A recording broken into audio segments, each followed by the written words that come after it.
My name is Avon Dorsey. I'm going to introduce a lovely panel of black men who are strong, creative, inspirational for you all. And we're going to touch on a lot of good topics about the industry, being creative, and the journey ahead. So please welcome to the stage, we have Mr. Calvin Bullock, award-winning photographer.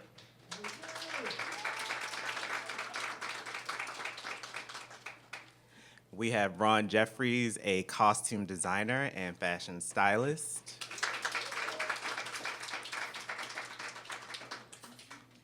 We have Lester Bailey Jr., who is a men's grooming and beauty expert, size inclusivity expert. We have Mr. Justin James, who is a retailer, entrepreneur, marketing expert.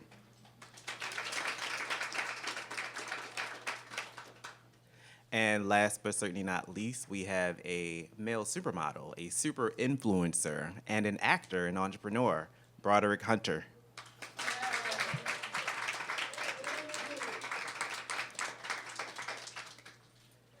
Welcome, guys. How are we feeling up here? Pretty good, pretty good. Amazing, amazing. So again, we are here to present the topic Beyond the Frame, and we're gonna talk about things that affect our community, our creative journey, and the culture. And I'm gonna kick it off to my Baltimore natives on stage with me. For those who didn't know, I am born and raised in Baltimore. I like to say Baltimore raised me, Brooklyn hazed me. I've been in New York for 10 years. I graduated of Morgan State University. Yes, we, MSU, the Bears, the Bears. So the importance of this panel and what we're bringing to you all is to let people know that Baltimore does create great talent. There are gems and jewels spread all throughout Baltimore. We also did a photo book project this past weekend. We highlighted black male creative talent in the city, and it's just a beautiful thing to have, to hold, and to spread throughout the world. So I see some familiar faces, so we're gonna talk about Baltimore and what we can do to continue to move forward. So I'll throw it to Lester, Ron, and Justin. How would you describe Baltimore's influence and impact on your professional careers? You want me to go first? You can go first. Hi, everybody. I'm Ron Jeffries. How y'all doing? Good. I'm a Baltimore native, born and raised here. My journey started at the Baltimore School for the Arts, right down the street.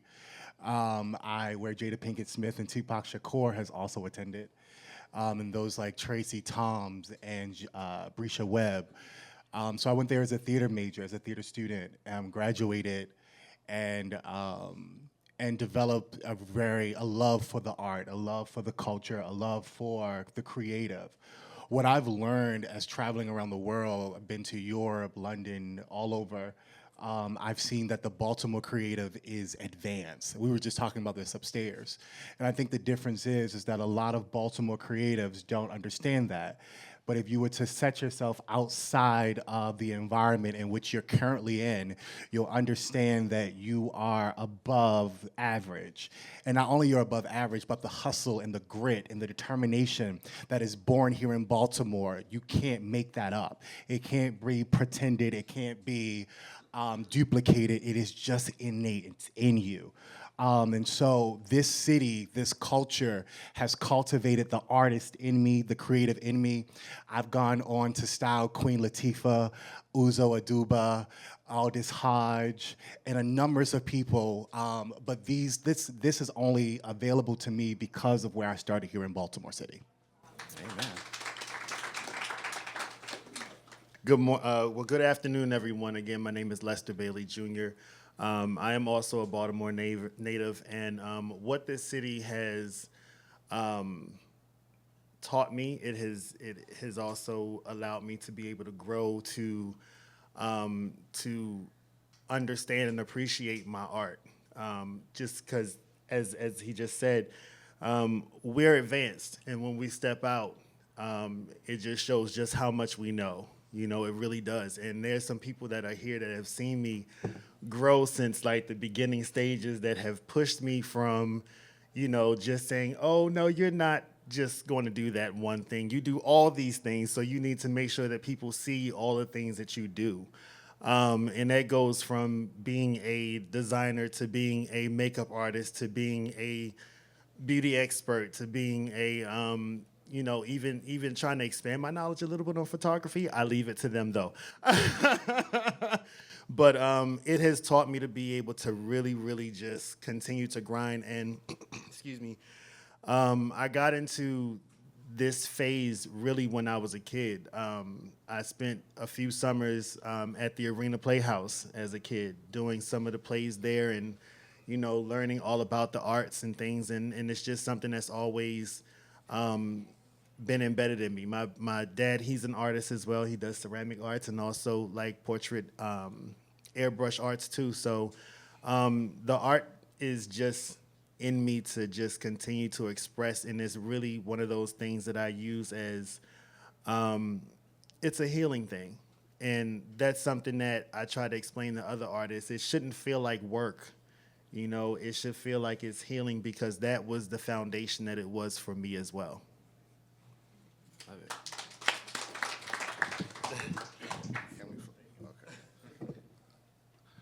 Okay. How you guys doing? I'm Justin James. I'm the owner of Catwalk Boutique and Angel Park Boutique, a men and women's boutique downtown in Fells Point, Baltimore, Maryland. I'm probably one of the few people here that's not from Baltimore. I'm actually from D.C., but I moved here a year before the Ravens got here, and I've always been a designer and a creator of clothing. And one thing that I learned when I moved here to Baltimore is it's a lot of creative people here. So the only way that helped me stand out was paying attention to detail, paying attention to the little things, because you can't slip. You can't slip because you're going to get ran over, and nobody's going to respect it. There's no staying power when you don't pay attention to detail and offer people quality product and merchandise, respecting your customer. And that's one thing I did learn. Coming from a city like this, everybody works hard, so I respect the fact that you go to work 40 hours a week. You pay your bills, and hopefully, I don't know about now, but hopefully when you finish paying all your bills, might have 50 to 100 bucks left over. If you're gonna come in my store and spend something, I'm gonna make sure it's gonna last you a long time. It's not gonna rip, it's not gonna shrink, it's not gonna fade. It's gonna be worth your money, because I understand that I'm helping you invest in yourself. Because hopefully you're using my apparel to express your creative styles or whatever it is that you're doing in life. That's a great transition, Justin. Thank you. So on that note, for our non-Baltimore natives, what was your first impression of being in Baltimore, Calvin? That's a good question. When I think about it, the first time that I came, I'm from Alabama originally, and the first time that I came to Baltimore was in 1998 on like a high school trip. And I remember riding up in this charter bus, up 95, and you could see the skyline of the city, and I'm like, coming from Alabama, I'm like, man, I'm coming into the big city. This is amazing, And so I get into the city and start engaging with the people and noticing the architecture, and I'm like, this city really has character. And even to this day, I would say that it's a character and an energy that inspires me. I mean, I cut my teeth in the photography game just up the street as I was interning for another photographer, and then eventually opened up my own studio. And I can say that the people of this city have catapulted me into places that I would never even dream or imagine. Matter of fact, one of the people who's in the audience right now, Miss Nakira McCrae, she, at the time when I worked with her, was a makeup artist, and she used to really get me out of my comfort zone and had me going out to LA and New York and meeting all these people that ended up really, just catapulting my creative career. So, yeah. Broderick, first impression of Baltimore? It's okay, I'll use my voice. How are you guys doing today? Hi. Pleasure to meet you all.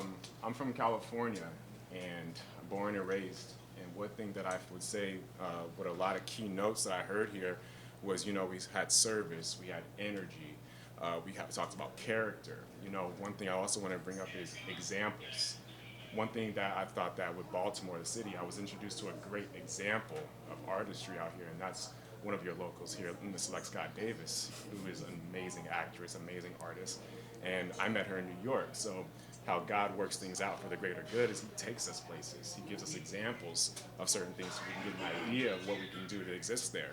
And this is why it's so important to see the examples of artistry and the examples of excellence within our community is what's important. So my first impression of Baltimore stood an example of excellence because I was introduced to one of the many artists out here who expressed from a place of love, who expressed from a place of gratitude, again, a place of service where it's not all about you. You know, one thing that we can all do is take ourselves out of the picture. And one thing I think Baltimore has a lot to offer is the lineage of all the creativity that exists out here comes from an authentic expression where it's not looking for gratification, it's not looking to be celebrated, it's just, it is what it is because it's already been excellence as the core value. So my impression of Baltimore already is very much highly respected. I love the people here. Again, I still got to get my crabs in. But, for the most part, I always have great gratitude to come back this way. I was introduced to DC at first, so this is actually my first time in Baltimore, Maryland. So I'm grateful to be here and share this space with you all. Welcome.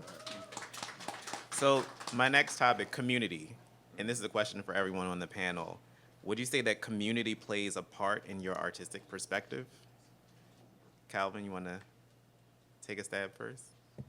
Yeah, no doubt. I mean, like I said, the community that I garnered here or that accepted me was actually the one that inspired me and got me out of the comfort zone and also had me looking at life in a different kind of way, you know, coming from a small town and then seeing like, okay, people are living different out here, you know, like that opened my eyes and opened my perspective to really expand my own point of view that I was then able to infuse into my work. So yes, definitely, community.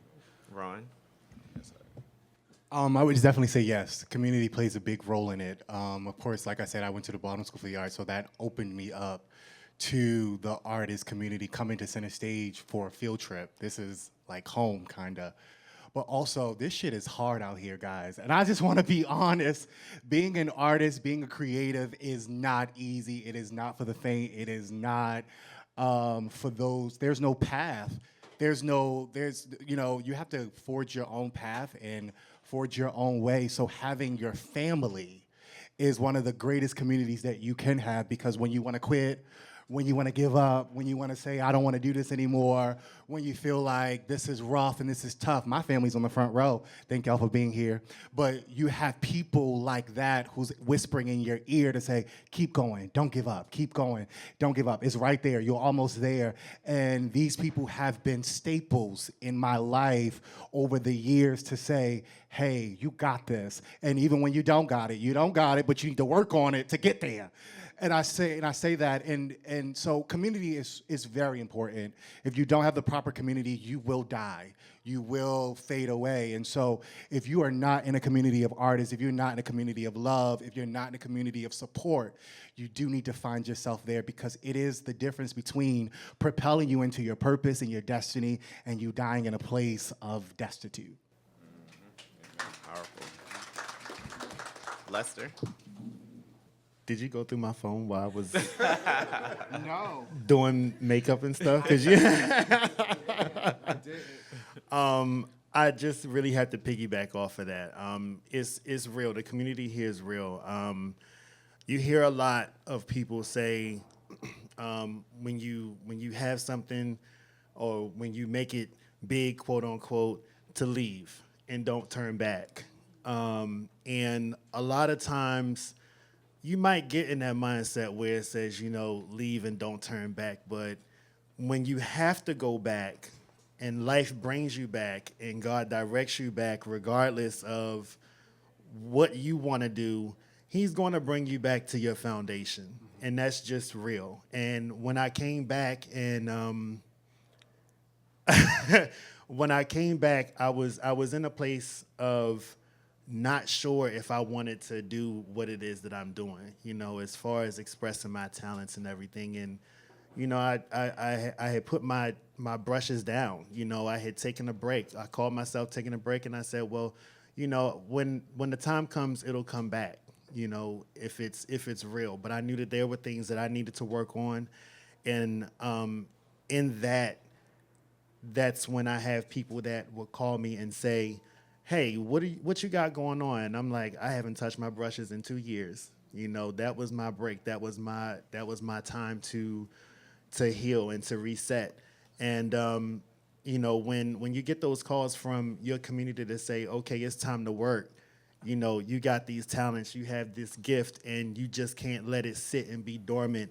That community in your home base will always push you to be able to do great and to do more and to make you just know and remind you what your purpose is. So it's good to see my community that's here that I've met over the years ago, and new folks that are willing to definitely like come in and support and to always, you know, be great with each other, because it's a lot of potential, it's a lot of growth, and really the biggest thing is once you have that community and you guys can come together, we all come together, we can make the craziest magic happen.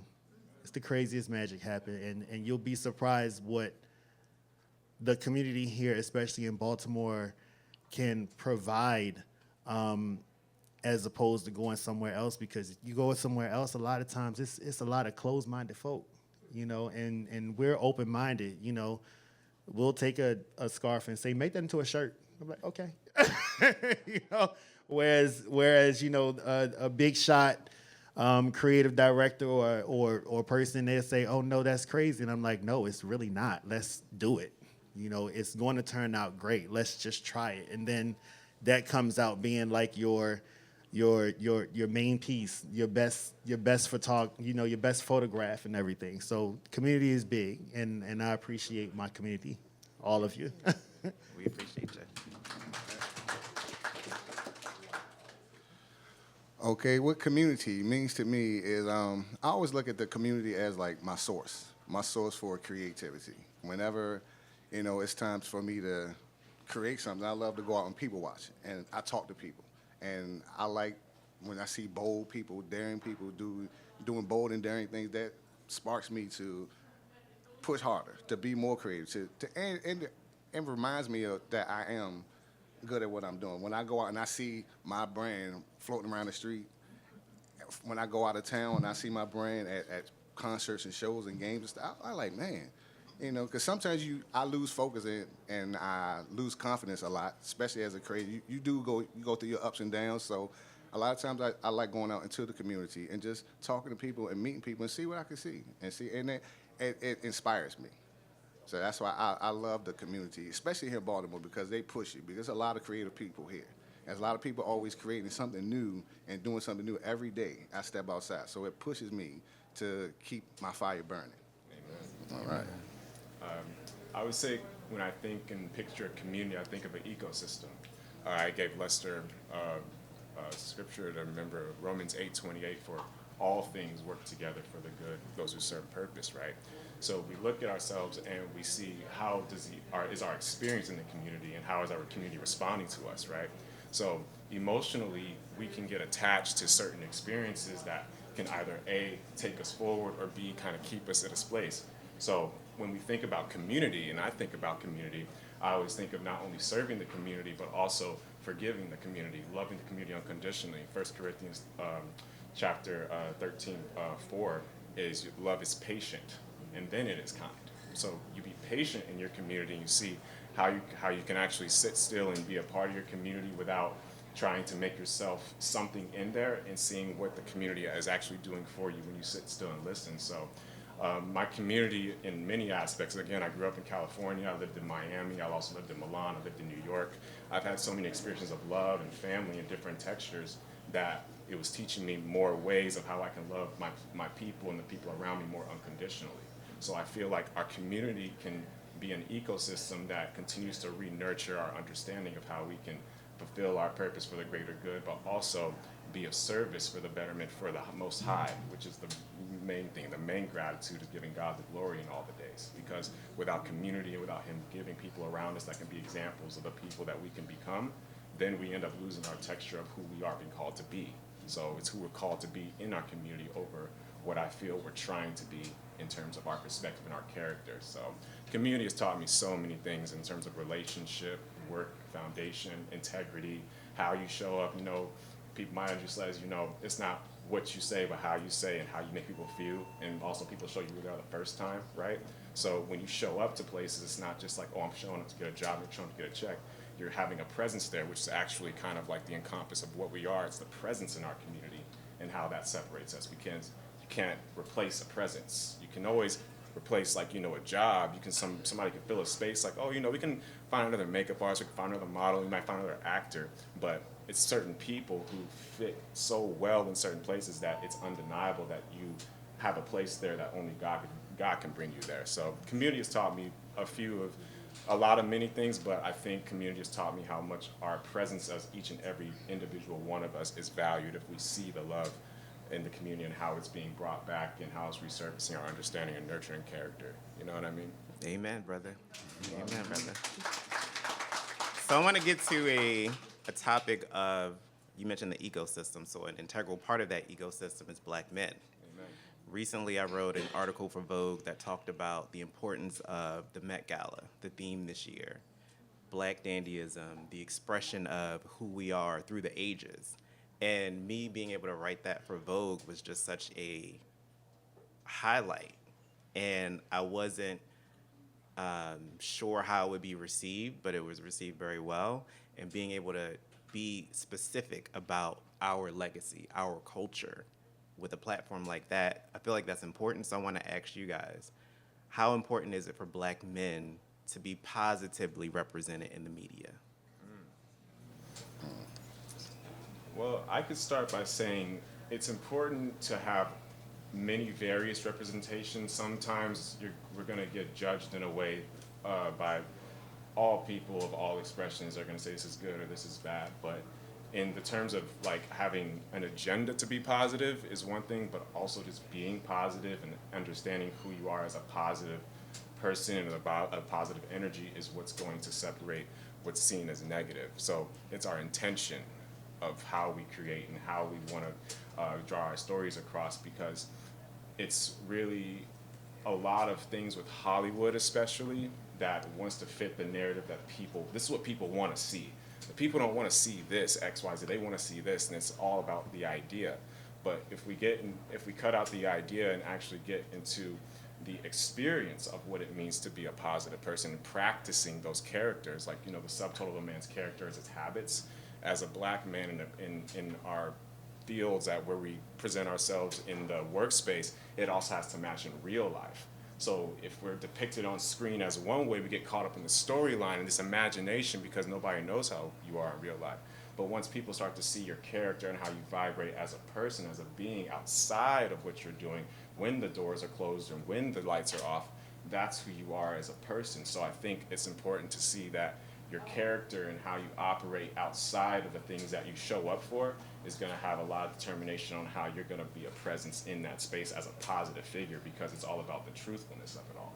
It's, are you being truthful to who you are, not only over here, over there, and are you treating people the same way and in the same capacity that you would want to be treated? So I think that's one way you can be positive, but in order to push a narrative to say, hey, we are positive people, it's an uphill battle because, judgment is a real thing, but there's only one man that can judge us all, and this is why we cannot judge each other. We have to see each other as doing the parts and being a part of the service for the greater good. So I think that that's one way we can all be more positive, is by being more truthful, both in the dark and in the light. Also, to add to that, media directly affects culture, media directly affects environment, and media directly affects community. Have anybody ever seen the movie The Devil Wears Prada? And remember when Andy was like, oh, this sweater is just an old sweater that I found. And she was like, no, that's cerulean. That came from the line of the before you, and that was passed down to this, and that was passed down to that, and that was passed down to that. That shows you how directly affected you are by media, whether you know it, whether you admit it, or you don't know it. You wearing a brown jacket, me wearing this jean jacket, you with your glittery sunglasses, that is affected by media, because Cardi B had a sunglasses on like that 2 weeks ago, and now it's been passed down, and you like, oh, I want to wear that. And whether you know it consciously or unconsciously, you are trying to portray or look a certain way that shows you this is what culture looks like. This is pop culture. This is what fashion looks like. So media plays an intricate role in all of our, even you are creative from your head to your toes, but media is portraying all of that, whether that is the TLC age, whether that is the 90s and the 80s mixed in with the Converses. This is all media being portrayed onto us, whether that's coming through TV, whether that's coming through advertisement, whether that's coming through films, whether that's coming through social media, which is a big thing today. So Black men being positively shown in media is important because hopefully it impacts our community. Hopefully it impacts our fathers. Hopefully it impacts our sons. Hopefully it impacts those creatives who are Black men to show that you can be a positive example. You can put on a shirt and tie. You can wear your pants on your hips and put on a belt. You can do that. And it looks good, and you're still seen as somebody who is a positive contributor to our world, to our society, and the way you show up. So if Black men are portrayed as negative all the time, then that's what we're gonna see. We're gonna see gangs, we're gonna see the system, we're gonna see drugs, we're gonna see people, Black men, being locked up, we're gonna see Black men being dragged through the streets. But when Black men are shown as positive images in our media, it's the day that our community turns, it's the day that our world turns, it's the day that leadership looks different. We have Black leadership in Maryland and Baltimore, from Westmore to Brandon Scott, and I'm telling you, I've sat with these two men over the last couple of weeks, and these two men are exemplary. So this is the image that is being passed down, and this is what I feel is going to change our society, change our world, and that's why it's important for us to be shown in a positive light.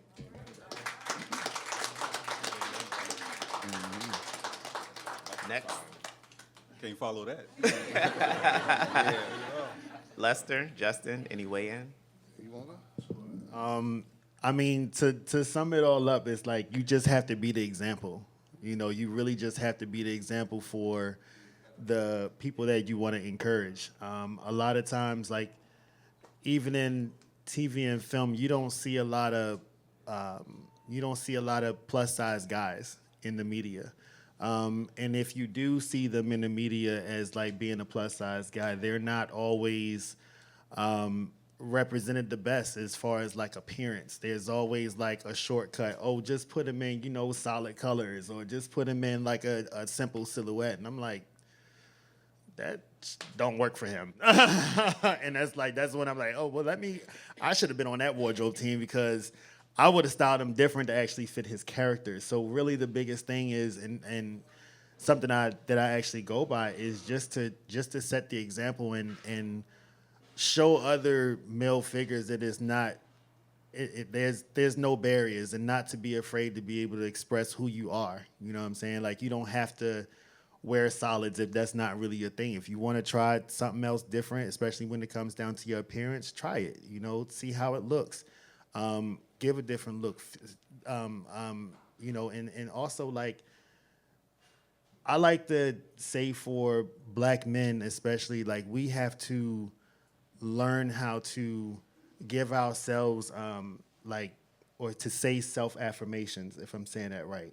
And that's something that even I have to practice doing more of, because after I do like a self-affirmation, I feel much better about myself, as opposed to waiting for somebody else to come up and give me a compliment or something like that. And then in turn, like, if it's just a regular day, even if I don't receive compliments, I'm always giving out a compliment to somebody else, and it just makes them feel better. So it's really about being able to just setting that example. I can't explain that or say it in a different way. Be the example, set the example, show leadership as far as being a Black man, and just not being afraid to be yourself, being who you are. And it's not to say you got to put your whole world out, but just be who you are at the end of the day.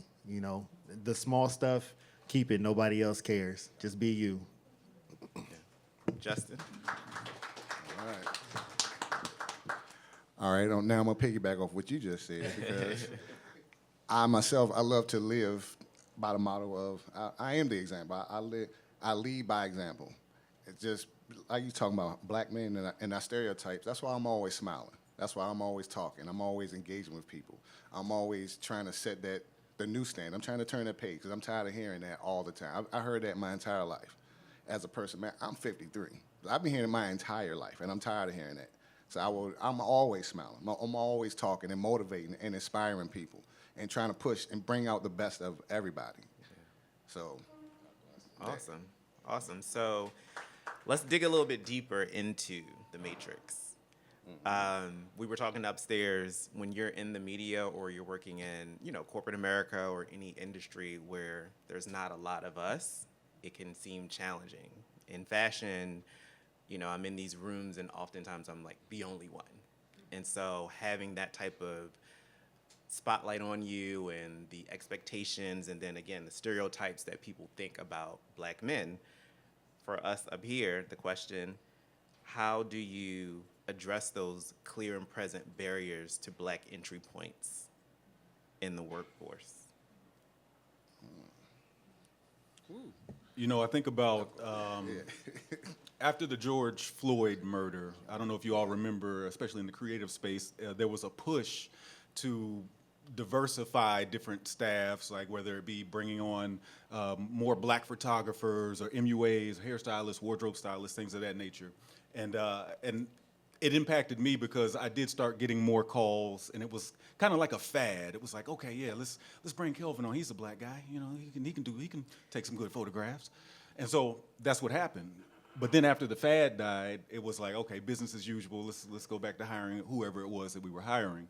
But what I found in that is, even though I was kind of like a diversity hire or whatever, I took that opportunity to further expand my relationships. And then from there, I am now able to get more jobs in other areas because of the connections that I made while on those sets. So I find that in order to overcome or step over some of those barriers, it really is about showing up, being the best version of yourself, doing a good job, being somebody that people like working with, and then maintaining those relationships, because at the end of the day, it really is all about the relationships that you build. So not just networking and say, oh, who can do something for me? No, what can you do for people, and how can you continue to show up and be the change that you want to see? So. And I'm gonna put y'all game real quick. I'm sorry. So, one of the things that's important, because Avon is right. We are the least in the room, and our ideas and our thoughts are not accepted widely. And you got to say it a couple times for them to realize it and to understand it and to say, "Oh yeah, you were right." But I want to tell y'all, black people in here who are creatives, black men, black women, learn how to play the game. And if you don't learn how to play the game well, you're going to lose every time. Everybody familiar with the Trojan War? And you know how they got into the gate? They presented themselves as a gift, and they presented in this big old horse, and once they got into the gate, they were able to jump out of the horse and was able to take over. A lot of times we come in and we're too abrasive and too aggressive. Learn how to talk the language, learn how to look the lingo, learn how to show yourself as that. And then once you're in the door, you can break the door open. But if you are never let in the door, you will never break the door open. And unfortunately, we're still in a situation of equality versus equity. It is still real. And while I'm at the table, I don't have a voice. So wait until you have the voice. Wait until you have the buy-in. So if that means, and I'm not telling you to forsake who you are, I want you to stay true to who you are, but I also want you to learn how to assimilate and learn how to cultivate yourself so that you be accepted widely, whether that's in the way you're speaking, whether that's the way you approach it. Like, we are passionate people here in Baltimore. Black people are very passionate people, and sometimes that can come off as aggressive. So you gotta learn how to sit back and say, so what do you, and instead of saying, I think we should do this, what do you think about doing this? Do you understand what I'm saying? So what that does is that teaches, that unarms the listener or the person who has the power to make a decision to say, okay, he's not telling us what to do, but he's providing an option. And maybe that option is the best option. I've been in rooms where we're trying to figure out what clothing or what we should put on a celebrity. And if I'm saying we should do this, we should do this, we should do this, it's met by a hard fence or a hard door and no one's receiving it. But if I say, what do you think about this? How do you feel about this? And getting the buy-in. So that is how you're going to break down the walls and break down the barriers and begin to make change. You don't make change from the outside. You make change from the inside. And a lot of times, people don't understand that in order to make that change, you got to get in the rooms. And they're not going to let you in the rooms until you show yourself like that Trojan War, present it as a gift. Say, give compliments, shake hands, kiss babies. You look great today. That dress is cute, even though it looks a mess. I'm telling you where I've been, because these people who are the guardians of the door, they will not give you a chance to be creative and to have impact unless they feel safe. You have to learn how to disarm them, make them feel safe, and then you will create change and will impact the community. There we go. What's up, Mayor Brandon Scott? Good to We have see our you. mayor in the building, an exemplary black man. Lester. What I would like to add to that is, and I'll just say this is from my experience. When I did my internship in grad school and I was taking up fashion design, I did my internship with Diane von Furstenberg. It was a great experience, but it was an experience that I had to create. Although it was offered when I got there, a lot of times they wanted me to stay in the stockroom and rearrange shoes, and I said no. I had a talk with my supervisor. I said, I know you guys got the resume. I know you guys saw what school that I'm attending. And I know that you may not think that I fit the mold of what Diane wants to see in the room, but I need to be there because I'm a designer. I can stock shoes at the store that I was working at when I turned 16. I could have kept working there all my life if I wanted to and stock shoes, but I actually want to design. So where are those opportunities, now that I'm here in your office, where are the opportunities to where I can go and design as opposed to being just in the stockroom? Where are the product shots being held? Where, you have me over here in the fashion district, but I know that I need to be over in the meatpacking district where her corporate office is and her condo is at the top of the building. I need to be in that place. So once I started speaking up for myself, and letting them know that I'm more than just what you may think that I am. I want to do more. And when I asked for what I wanted, and again, they had to feel safe at some point, like you said. But when you ask for what you want, especially when you go into these high corporations, and you prove to them that you have the knowledge and you have the gift and you can actually bring fresh ideas to them, they will implement them and they will use them and they will see you in a completely different light. So you have to ask, and you don't have to be demanding, you don't have to be nasty, but it's just real to be assertive about the things that you want, because this is an experience. Creating art is an experience, and everybody needs to be able to show that art one way or another. And even if you're just sitting in the sample room and you're just looking at those garments or you're looking at those shoes, and you're saying, oh my gosh, and that sample goes into production and you actually see your items being produced that you had something to do with, that gives you a completely different outlook on this industry, because you actually see it in production. You see people walking down the street, or you see people on the fashion runway at New York Fashion Week debuting these designs, and you see that you had something to do with it. And it's, like I said, it's just so much more than just being in the stockroom. So if it's something you want, go after it and ask for it. And again, like, utilize your community, because your community, if your community is supportive, they will give you the connections and the people that you need to talk to in order to be able to get to that next level. And that's just from being able to know where you want to get blanks from for clothes or shoes, to the people that can throw embroidery on it and then actually get it pushed out for the masses to see. So it's always important for you to ask for what you need and to know who you can ask for when it comes down to being able to grow in the industry and to be able to really do your thing. I'm sorry, and to add to that, because that was a good point, but don't be afraid to serve your way up. You understand what I'm saying by that? So start out as the intern, start out as the assistant, start out as whatever you need to start out as to get in the room, because servitude will open the doors for bigger things. Justin?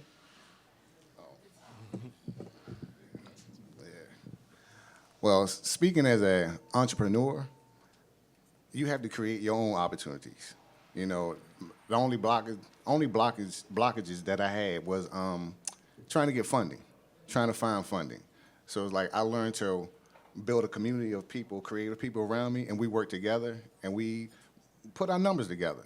Not just numbers and people, just our credit, our money, our time. We work with, we critiqued each other. And then once we found a situation where we could get our credit together and we could collectively get some funding, and then it comes down to within your community, learning, understanding that you need to travel. Because those blanks and stuff that you're talking about, like I'm big into detail, I'm big into the ingredients. So I just came back from Istanbul this year. It's my second time going back out there. I'm starting to get my manufacturing done out there. And it took me a long time to get to that. It took a long time to get to that. And you have to have perseverance. You have to be strong and have perseverance and have to understand. You have to create. Nobody's going to give you anything. If you want to be successful, you have to go out there and take it. You have to make it yourself. You have to be strong. You have to be strong, and you got to learn to work with people because the community that you build, we all grew together. You know, even at when everybody kind of like disappeared, it was just me and my wife. We still put our numbers together. You know, you work, I work. You work, you make this amount a year, we're gonna live off of one paycheck and save one paycheck. So if you can save one paycheck at 25 grand a year, in 5 years, you got $100,000. And in 5 years, you've been working on your credits, you got good credit and $100,000. Now you can invest in yourself. And I took that 5 years to find where those places are. Where in the world can I go to get that type of stuff? Because as a shopper, I like that type of stuff. So I'm gonna make clothes, I want to make that type of stuff. So where in the world do you go to get it? So it's, as an entrepreneur, you're gonna have to get out here and get it on your own. Broderick? Amen. There's many gems that were shared in this conversation. We heard acts of service, we've heard giving, you know, we referenced character. I think a lot of us are trying to find success in those places. And one thing that Deepak Chopra references in the 7 Laws of Spiritual Success, if you guys ever want to look up the book, it's called 7 Laws of Spiritual Success, and it calls the act of the law of giving. You know, you have to give first, and then when you receive, you then know how to receive after that because you know how it feels to give self over, which is the surrender. As artists and people who are trying to be successful, oftentimes we forget to surrender ourselves to the environment. We forget to take ourselves out of the picture, which really puts ourselves more into the picture because when we realize that when we enter spaces, it's our first presence and our first impression that gives us that, oh, this person does this a little bit differently. It's what keeps us there.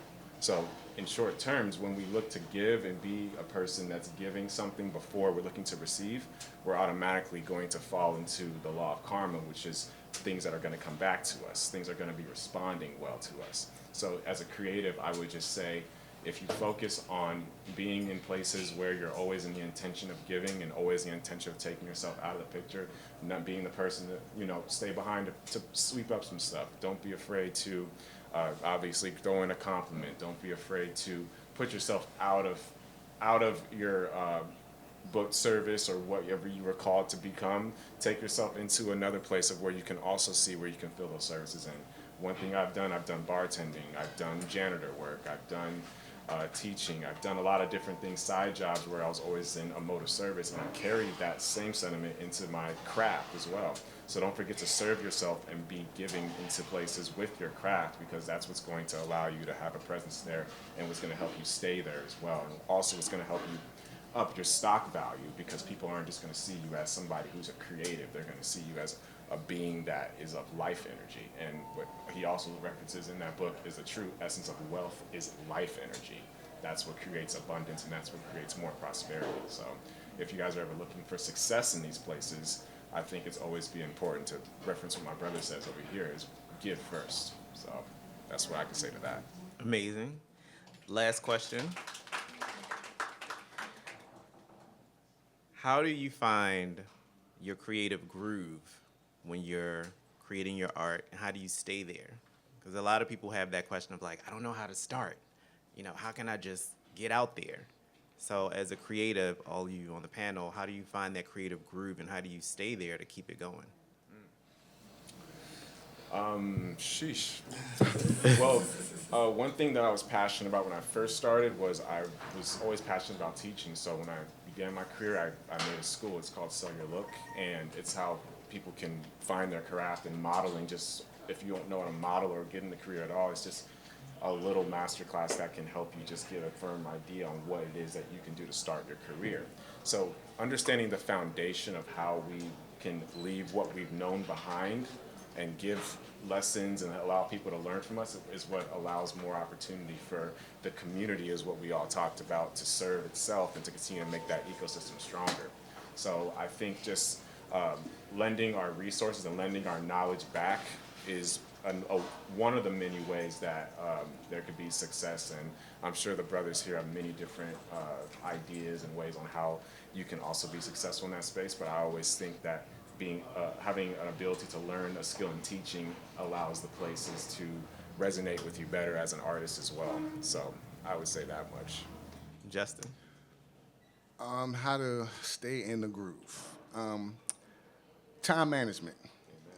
That's one skill that it took me a long time to develop. And you talk about books. There's a guy named Tim Ferriss, wrote a book called 4 Hour Work Week. Man, you can cut your phone off, cut your TV off, no headphones, and then sit down for 1 hour. You know what I can do in 1 hour? With a pencil and a piece of paper, I can draw all next year's lineup for my clothing. I can get on YouTube or anywhere to find some resource, find that place in the world, on the planet, where I can go get that stuff. It might take you an hour to find it, but time management, don't waste your time. Time is your most valuable asset. Think it, believe it, and achieve it. If you got something in your head that's constantly there, you have something. Believe it.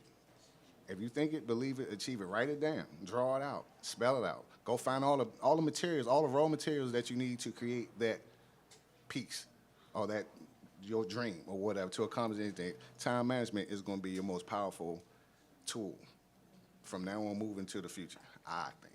Amen. Yeah. Lester?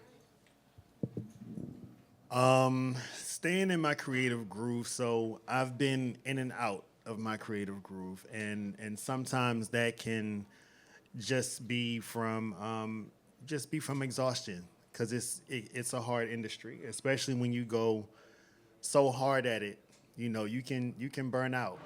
But what I do to stay in my creative groove, even when if projects are slow,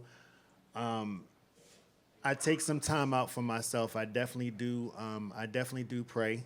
That's a big thing, to make sure that you are keeping up and asking for that creativity to keep coming to you. And it may not come immediately, but you always have to make sure that you find things that are going to keep you inspired one way or another. I can definitely say in a transition when the TV and film industry took a hard hit, and a lot of projects were canceled out. That was something that I did love to do, but my creativity for TV and film projects, it was taken away from me. And my head was in that mode to, keep wanting to do film and TV, but I had to shift, and I had to find that shift, and I had to do something that was going to keep me going. So, when the gigs don't come through no more, you got to get back in the old groove of going back to work. And if you have to go back to work and you have to do something creative just to keep you going, go ahead and do it. I went back and I started teaching school. So I teach middle school. I don't know if anybody got middle schoolers, but let me tell you, it is a task. But what I will say is, when it comes down to teaching and teaching those kids, that's still allowing you to be able to be in your creative creative realm. My middle schoolers had no idea when they looked me up and they said, "Oh my God, you're a celebrity makeup artist." I'm like, today I'm a teacher, and today we're going to get this art. We're going to do everything that we need to do here for you to be able to understand. You want to know what it is? I'm going to give you a quick snapshot, and I guarantee you a good 90% of my class said, "Oh my God, this is hard." And I said, "You have no idea. Try doing it for 26 years. You're just getting a snapshot." But when you know that you're expressing your gift, especially when you're inspiring a younger generation, you're still a creative, and you're getting them to be able to see and to understand. And it still does give you new and fresh ideas. Like, I would be in my classroom and the kids would walk in. They say, "Well, whoa, what's that up there?" I just created y'all a backdrop. We're going to do a whole like fashion unit, and you guys are going to draw your designs. We're going to use the Met Gala as inspiration for Black dandyism, and and give a background on that. And that just, when that took place, it just was like, oh, he's back, So it can come and it can go, but you definitely have to do something or do anything or either find time to create, because truthfully, creating is a form of healing. It is. And whatever it is that you start creating, you never know what it is. Just because somebody else is doing it doesn't mean that you can't do it. Or because whatever you do is going to be different from whatever it is they do anyway. So you just got to keep that in your mind also. Like, don't be afraid to go out and see what it is that you can do and keep your creativity going, because once you learn one thing, you're going to end up learning something else. I went from doing fashion to doing makeup to creative directing everything. So you really just, it's all about growing and being able to stay in the industry and staying around people that's going to continuously push you. So that's how I break those blocks. Mr. Rowan? So how I feel is that if your vertical relationship is good, your horizontal relationships will be well.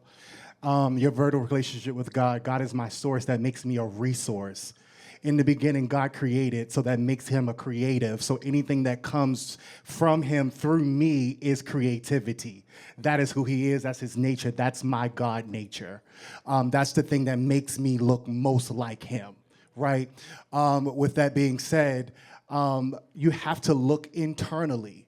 You have to figure out who you are on the inside and say, this is who I am, this is what makes me tick, and this is what allows me to be creative. In the times that I've wanted to quit or give up, you gotta go right back to the thing that's on the internal thing. I call myself, I'm a wardrobe stylist. I style celebrities, TV and film, all the things.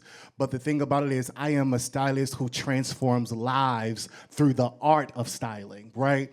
And so one of the things that I want to do every time I touch someone, every time I have an encounter, I want to transform your life, your perspective, or your image, right? I want to build and make something different. I need you to leave differently than than you came when I met you, right? And so always having your core values at the core of what you do will always help you get back to your place and your center of creativity. Also, community is important.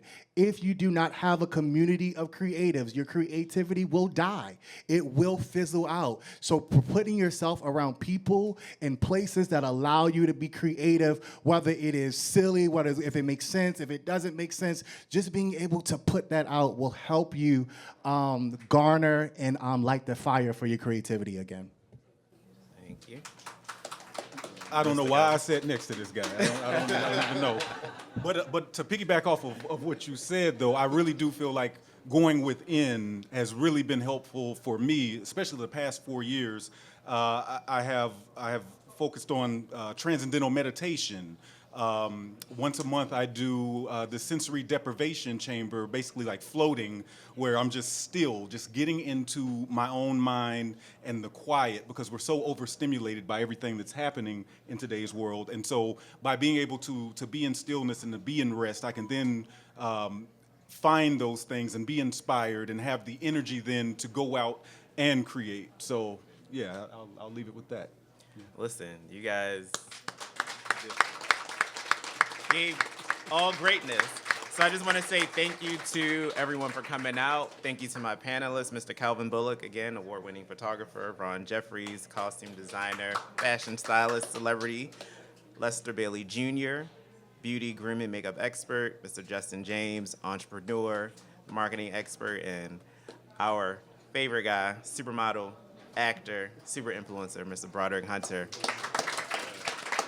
Thank you all. And another round of applause for our moderator, Avon.